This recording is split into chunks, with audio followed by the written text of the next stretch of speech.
picked the wrong week to quit sniffing glue.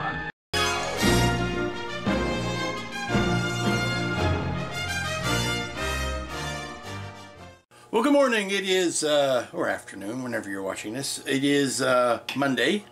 It is week 2 of the Enterprise D. Massive build. This will be a while.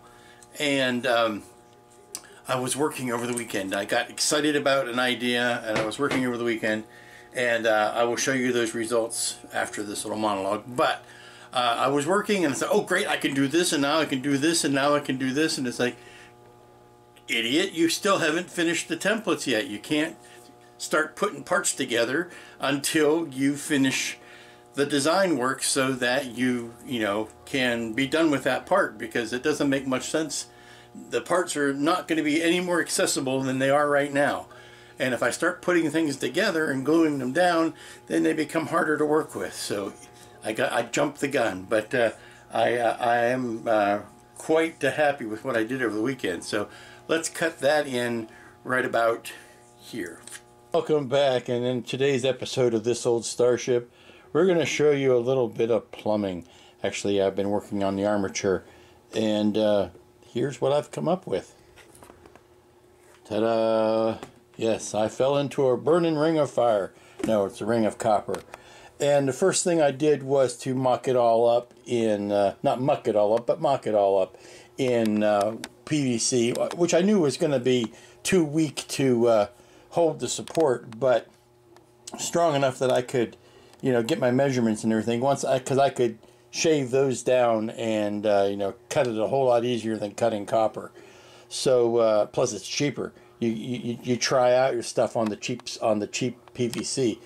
But once I got my measurements, I transferred those over to copper. And my goal is to not only to epoxy this to this, but also to cover it in fiberglass sheet, to fiberglass it in, to see if I can reinforce it that way, to really make it strong. But what I like about it is it lets me do all the lighting in here. Plus it gives me a handy surface here to run my strip lighting. I can run the strip lighting on the outside of this so that it shines out on front and back. Something like, let me get a short run of this. Something like that. I can actually run it on the outside of it. So that's going to be fun. And I can run it on the inside as well to do the inside of it. So not only do I get the strength, but I get the dimension. And the nice thing about it is the lid will lay flat upon it. So we've got plenty of head space in there. Now all this needs to be transferred to the, well, first of all I need to get a torch and some solder and torch those, solder these joints so that they are nice and solid. And what do you think of that? Now that was a brain fart I had in the weekend, and I know maybe I should be saving that for the weekday, but what? I got involved, and I wanted to go ahead and do that while the idea was still fresh in my brain. I'm calling that Plan B. I still am going to try to see about getting the rod bent, because I think that's a little bit lower profile, take up less space. Weight's about the same, I think, but it will allow me more navigation room inside the saucer. So let's get back to doing the slow and tedious and ever so sexy work of making the templates. Welcome to this table of mess. Pay no attention to the pod over there. This is what we're playing with today. I don't think I showed the Enterprise on a stick that I've got here, which is basically the brass fitting going up and into the brass fitting there, and you can't see because of the lovely duct tape, but it comes up and out there, and then that part attaches to the ring there. This is just temporary, sadly temporary. Good substantial base to hold it to. I'm not exactly set on the final height. I cut it a little long, I can always make that shorter. It's tough to put copper back in, but you can always take copper out. It sits kind of, it's not meant to sit crooked like that. So there is going to be some sort of reinforcing that has to happen inside there. I know that, but really I just want to make sure that this is looking good. Now, none of these joints have been soldered yet, so if I pick it up, it's going to kind of lose its shape, so I don't want to do that. But it attaches right in here, and that having been done means the saucer sits right about there.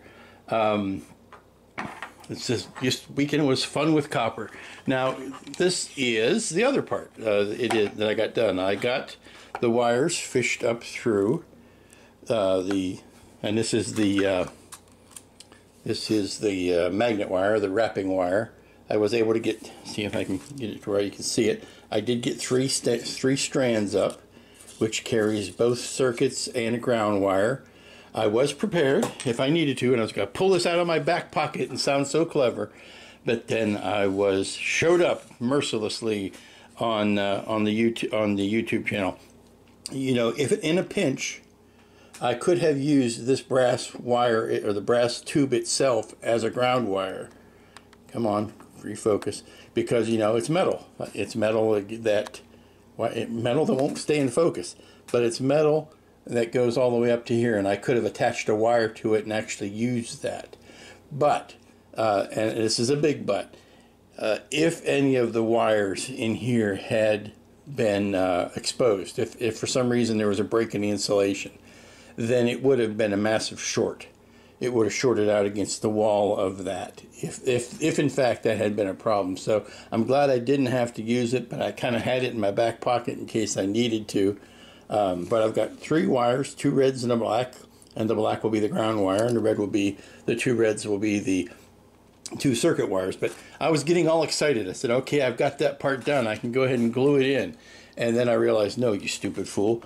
It would be so much easier to do the templates that go on the pylons now than it would be to glue them on and then do them. So we're going to start with doing the templates for the pylons, and we're going to leave this wiring in place.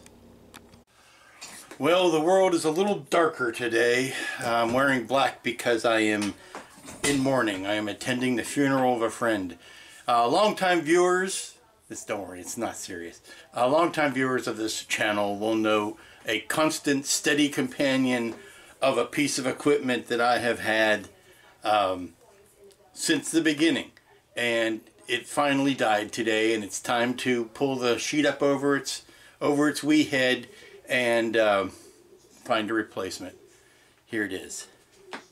This overhead lamp. Now, see, I'm sorry I worked you up. This overhead fluorescent lamp. Let's just say I graduated high school with this lamp, and once it was clear it was going to be replaced, I asked if I could take it with me. This lamp is at least 50 years old. I'm coming up on my 40th high school reunion this fall, and I know this lamp probably has 10 years on that.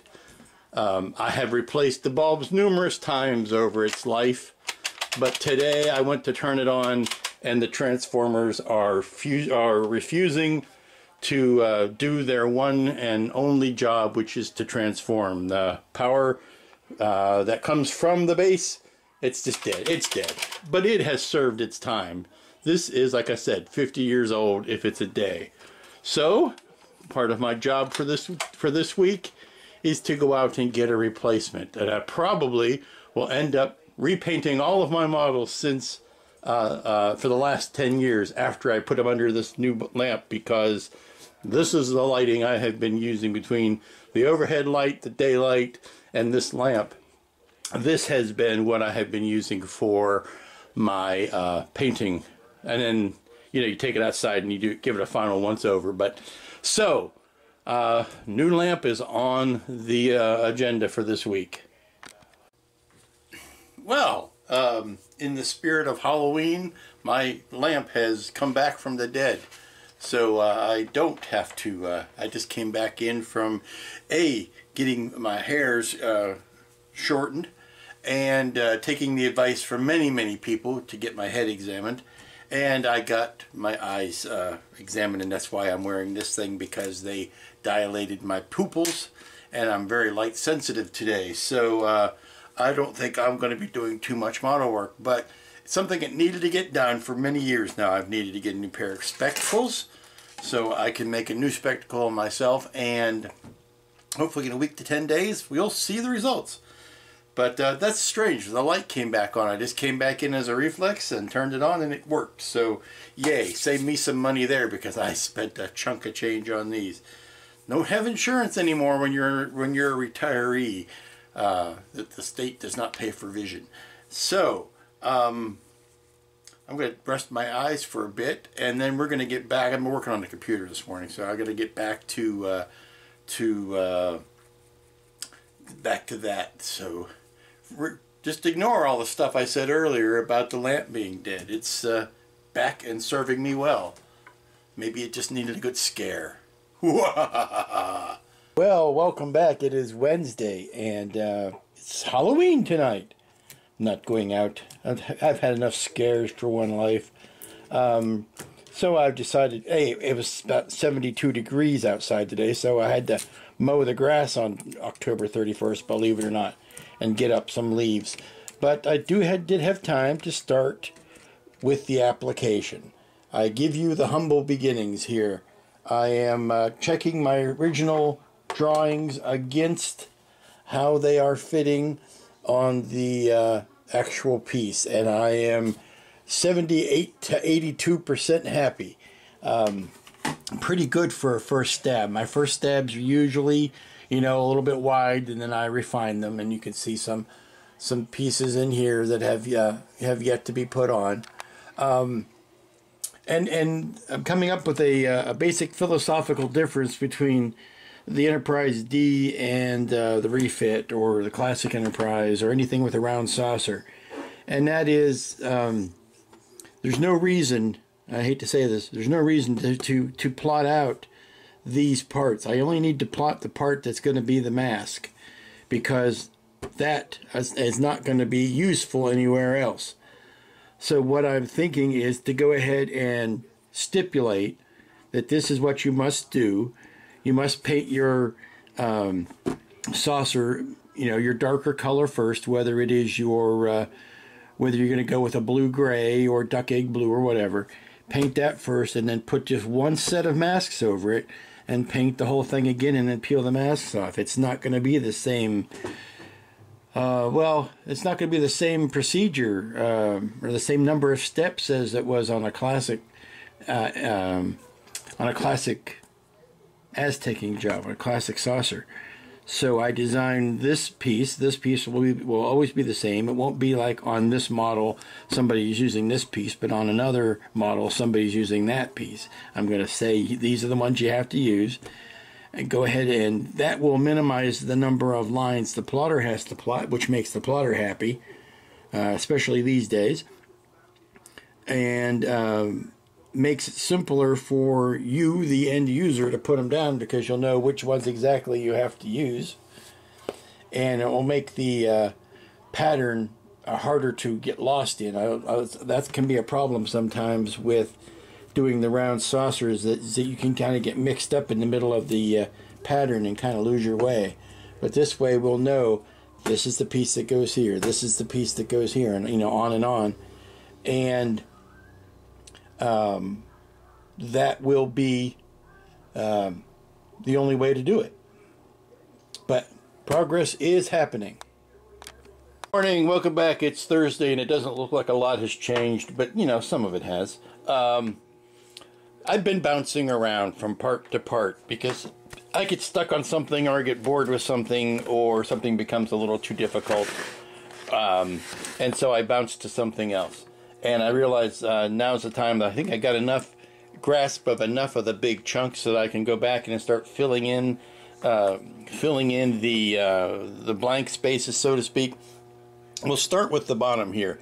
I've looked at the photos, and what I can determine is that this design is not you know, positive, negative, positive, negative. It doesn't go that way.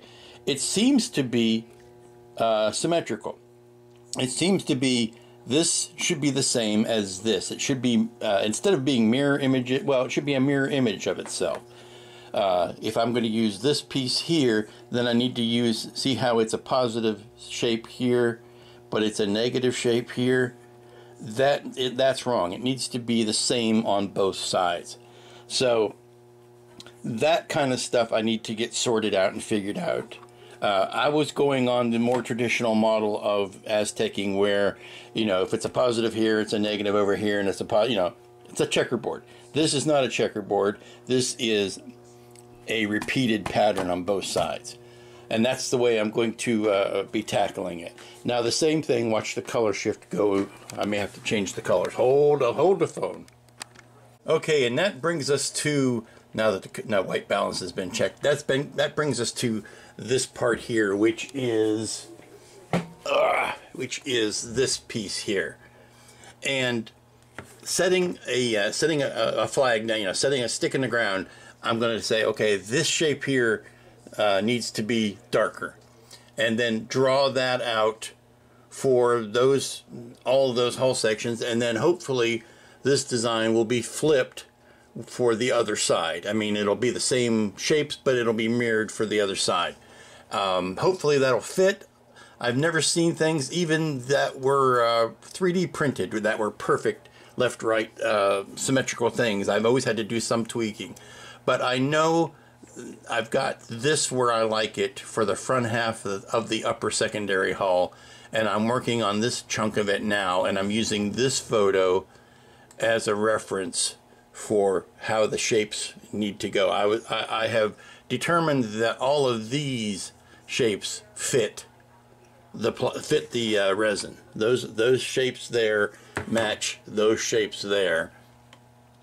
Now it's a question of filling in the blue design the rest of the way back. Now you'll notice there are many colors here. There is a blue design, there's dark blue, there's light blue, there's white on top of gray. I'm only interested in doing the blue and the gray. You know, very Civil War about it, but this white will be an accent, this light blue will be an accent. What I'm interested in is creating this shape here with the two lighter gray shapes over top of it, and then filling the rest of the way.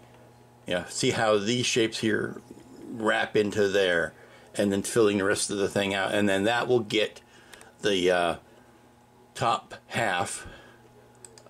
That will get the top half of the secondary hull section done. You know, part of what I like about the model building that I do is when I get to practice a new skill, learn something new, whether it's woodworking or working with metal, like with my brother-in-law on the Reliant kit, getting a new tool out. Well, I got a new tool today, and I was going to be all jokey and, you know, fun and present something madcap, but I realized this is no joking matter. This is what I was working with today, and this is all I'm going to show you as far as come on, turn, there you go, be done, because it's nothing to joke with. It's nothing to joke about. That's flame, my friends, and you don't want to be joked. I didn't want to set up the camera and try to do everything and need both hands and all of that. See, look, still have all my fingers, all of my eyebrows, most of my hair, some of my wits, but I came out of it unscathed. But let me show you what I was up to. Here's what I've been working on. You saw this at the beginning of the week, but now it is all solidly soldered together. All of these joints are nice and strong now. They don't have to be as strong a joint or as clean a joint as if I were, you know, actually using it for plumbing. I'm only using it to hold the joints together, using the solder to hold the joints together. So, and as you can see, I needed some guidance from time to time, this side up. But this is what's going to go into the saucer. And there's one more crucial adjustment here that has not been soldered yet, and that is this one. The come on, this, the side to side, this thing here, that there's these two joints here have not been soldered because there's a fine adjustment that needs to happen before I can nail that down. But this is the part that goes in the ship. It's not soldered down to the base yet, obviously, because I need to be able to build the ship around it. And then I don't think this joint is ever going to be soldered. I think it's going to be super glued because I don't want to be messing around with heat, obviously. Once this is inside the ship, I don't want to have that flame anywhere near it. But I can, since the weight will all be taken off of it at that point, and it's only there to hold the two pieces together, I can pour the real thin CA in there and take care of that. And then, of course, the whole thing will sit down on this post. But for my first soldering slash brazing, whatever you call that, not too shabby. Not too shabby. It's a shame that it's all going to be covered up, but there you go. So let's pull that out and get back. I had to do it today because it's weird out. It's like mid-70s. It's November 1st. It's mid-70s, but it's so overcast. It looks like it could, you know, pour down a rainstorm at any second. But then the sun will come back out. So it's like weird. But I wanted to do that while I could be outside and taking care of this. And maybe we'll get this fitted inside and see how everything works. So you can see it kind of looks like that to start. And all I need to do is set this angle by adding the bottom saucer in, and then I will mark it with a pat it and mark it with a P, and then I can solder that joint, and then I will be able to unjoin it here and under there still. Okay, you can see from the front here, this is kind of what needs to happen. This is going to go like that, and then this frame is going to be epoxied and then fiberglass down to the bottom, and then that will be the last of the skill set I need to learn for this. Is I'm going to actually overlay fiberglass on this once it has been epoxy. I'm going to epoxy it within an inch of its life, and then I gotta make sure this angle is right. There you go. I am trying to, with my finger, with my right index finger, I am trying to keep the front of the neck and the front of the saucer at that joint level, and then pushing down against this to make up for it. Now this here is not flat and level, so it's not, even if I made this flat and level, it still wouldn't lay great on it. So it's going to have voids and gaps for the epoxy. That's why I want to jam fiberglass and everything up underneath it. But that's the last of the skills. Probably use some epoxy putty and all of that to hold that in place. And then it's a simple question of, and I say simple question because I like to overestimate, but then it's a simple question of doing something like that on top of the framework when it's done. So we start to see how things are going to sit.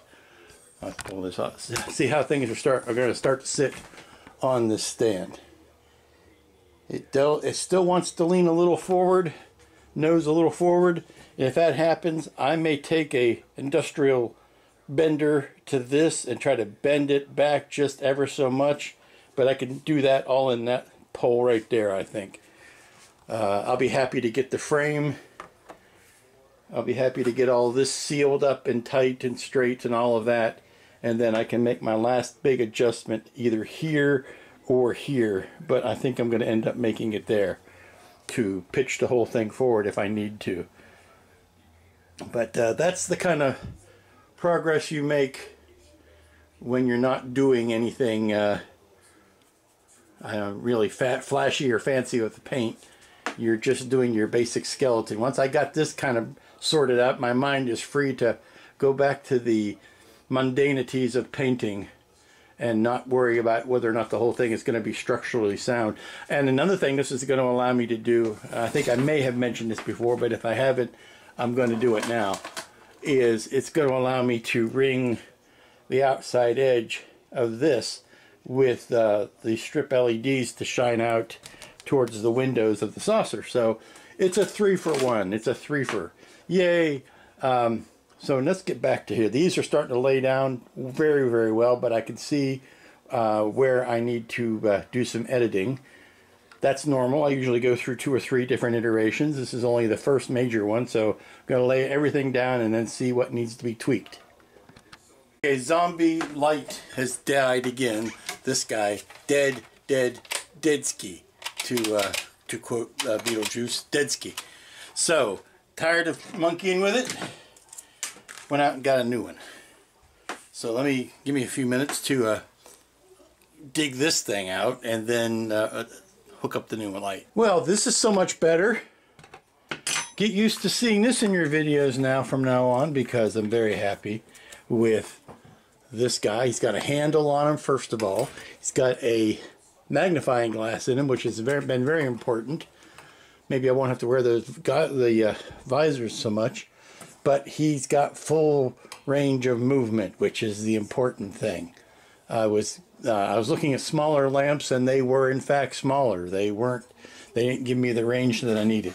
And for a strange amount of them didn't do this. They didn't turn that way. So that was an important feature. So here we go. Now we're getting back to putting the Azteks on the top of the secondary hull.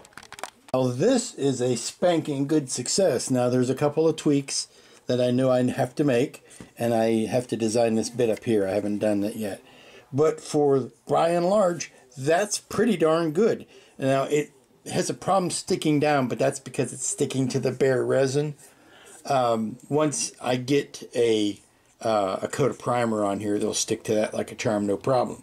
But since we've done this and designed it to go on this side, the big question is going to be here. Will a reverse or a mirrored version of it fit here, or am I going to have to do a whole bunch of refiguring? Stay tuned. Welcome back, cats and kittens. It is Friday. Last work day of the week, as I am wont to say. And I am all kinds of excited because I think I've got a pretty good lock on not only this side, or the entire top of this piece, this whole entire piece, the entire top of the secondary hull. I am very happy with what I've got cooked up for the bottom of the secondary hull. Now you don't see it on here a lot, but you can see bits and drabs of where I am going. My goal for today is to get both of these pieces to where I'm very happy with them, and the pylons. If I can get this section done, including this, if I can get this section done today, or this week, then I will be free to actually join some pieces here, and that will be fun, and we could start on the actual putting together of things. And get a primer coat on here. The only thing I've got left to do, really, that I haven't addressed on this are the windows. Windows are going to be fairly straightforward, but it's just a question of, I know with the width of them are all the same. It's just getting the varying heights of them, their lengths of them, if you want to use that term. If I can get that done, maybe I'll work on the neck next and work my way up to that saucer. The saucer is still it's a big thing to do, and I know kind of how it's going to go, and the complicated designs on the cells, but that is going to be next week's work. There are some basic things I need to do that are not involving the template, or not involving templates for the Azteks, but painting guides. Like I need to map out a guide to paint these phaser strips, and a guide like this guide here to keep this fantail detail clean while I'm painting other things, and the phaser strips on the pylons, and the these guys, importantly, the clear bits on the nacelles that need to stay clear. That kind of stuff is it's a whole different animal than the Azteks themselves, but they all still need to be done. So, like I say, right now I'm down to mapping out the masks for, and really for the phaser strips.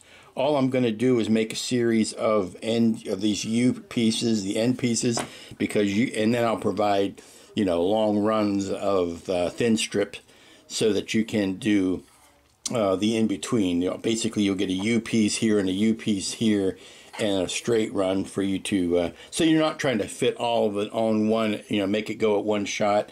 That almost never works. So, and particularly when we get up to the phaser strips on the saucer, that's going to be a completely different animal because I'm going to have to provide some arced pieces to go in there. But the phaser strips are a standardized size, so once I get those U shapes done, I just have to multiply them all over the place. Okay, we're winding down for Friday, and no, I did not get out to the pylons. Instead I went up the neck, and I think I've got some good stuff here for the neck and for the back of the neck. This is all of the blue, the one color masking. And yeah, I think we're happy with that, and that is where we're going to I started working on this type of masking, the big clear part masking, and I think we're good. This is where we're gonna call it a week. And I think this is where we're going to, like I said, we're gonna call it a week. I'm not gonna do a weekly wrap up. If you've watched the video, you've seen what I got done this week.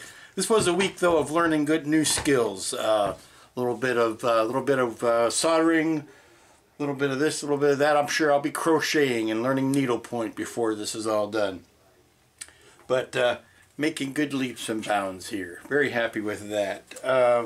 Very happy with this as well. So we're coming close to starting actual construction, because all this has to come off. Then I mask the windows, and then I put primer on it and start again. So got to make the masks before you can put the masks down, and that's the part I'm at right now. Let's see, big week, haircut. Went and I got my eyes examined so that I'll be able to see better in the future, hopefully. I got a lamp, so it'll help me to see better now, and it's already making a difference. I can tell it's so much easier to work in here now. What else? Oh, when I got my eyes examined, they dilated them. They put the drops in, and the guy said, wear these dark glasses as you're going home because you're going to be light sensitive for a while. And I did. But I got to tell you, it's like going from watching a DVD to a Blu-ray. Everything. This was after the initial, blinding. As they were coming down, everything was brighter. Everything was crisper and cleaner, even with the same glasses. Just getting that treatment done.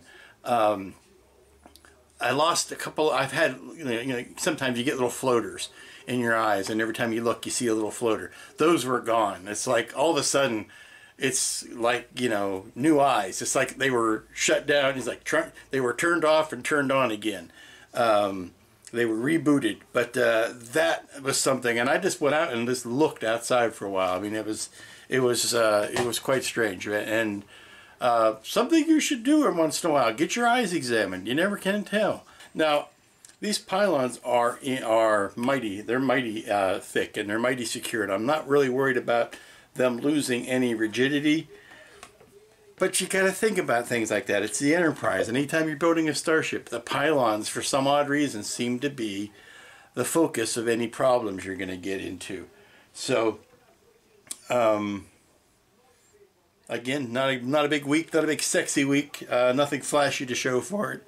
So maybe we'll get into that next week. So until next week, when I promise to stop rambling, be good to each other, and we'll see you here next time.